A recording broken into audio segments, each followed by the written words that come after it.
শুরুটা ছিল মাত্র ২টি দুম্বা দিয়ে, তবে অল্প সময়ের মধ্যেই সেই ছোট উদ্যোগ এখন রূপ নিয়েছে একটি সম্ভাবনাময় খামারে। বর্তমানে খামারে রয়েছে প্রায় ১৫টি দুম্বা। কুষ্টিয়ার মিরপুর উপজেলার সাহেবনগর এলাকার খামারি হাফেজ মোহাম্মদ রাকিবুল ইসলাম একসময় মহিষের খামার করলেও নতুন সম্ভাবনার খোঁজে ২০২৩ সালে শুরু করেন দুম্বা পালন। গরু ছাগল অনেক ঝামেলা, ছাগলের রোগ বলে বেশি হয়, আর গরুর খাবার খরচ বেশি, মহিষটা আরও বেশি, অনেক বেশি।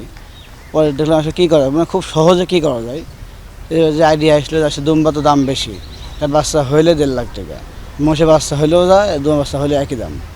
খাওয়ার খরচ খুবই কম, এই জন্য আমি দুম্বা খাওয়া শুরু করি। প্রথমে 2টা কিনছিলাম, দেখলাম আসলে অনেক লাভজনক ব্যবসা।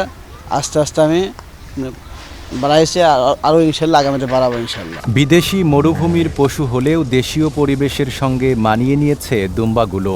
গরু কিংবা ছাগলের মতোই ঘাস, খড় এবং বিভিন্ন প্রাকৃতিক খাবার দিয়েই এগুলো লালন পালন করা হচ্ছে।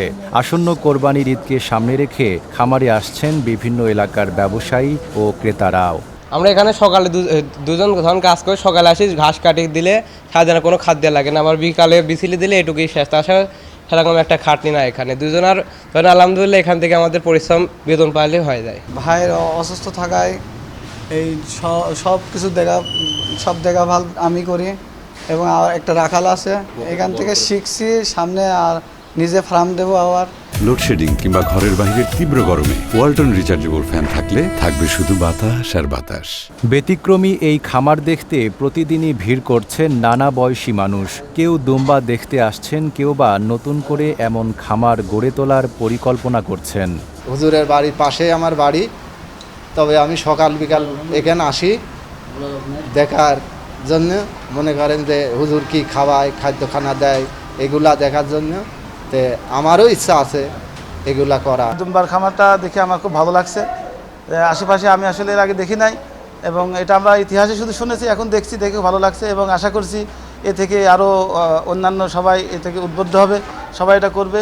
এটা গরু বা মহিষের খামারের চাইতে এটা অনেক লাভজনক ব্যবসা, এটা অনেকেই করতে পারেন।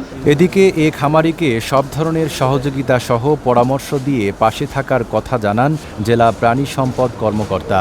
তাদের যাবতীয় পরামর্শ প্রদান করছি, এবং যেখানে ভ্যাকসিনেশনের প্রয়োজন পড়তেছে আমরা তাদেরকে পরামর্শ দিচ্ছি, এবং তাদেরকে আমরা আমাদের সাপ্লাই সাপেক্ষে আমরা এগুলো দেওয়ার চেষ্টা করছি। বাণিজ্যিকভাবে দুম্বা লালন পালনে খামারিদের আগ্রহ বাড়ানো গেলে কর্মসংস্থান বৃদ্ধিসহ তৈরি হবে অর্থনীতির নতুন সম্ভাবনা, এমনটি মনে করেন প্রাণী সম্পদ কর্মকর্তারা।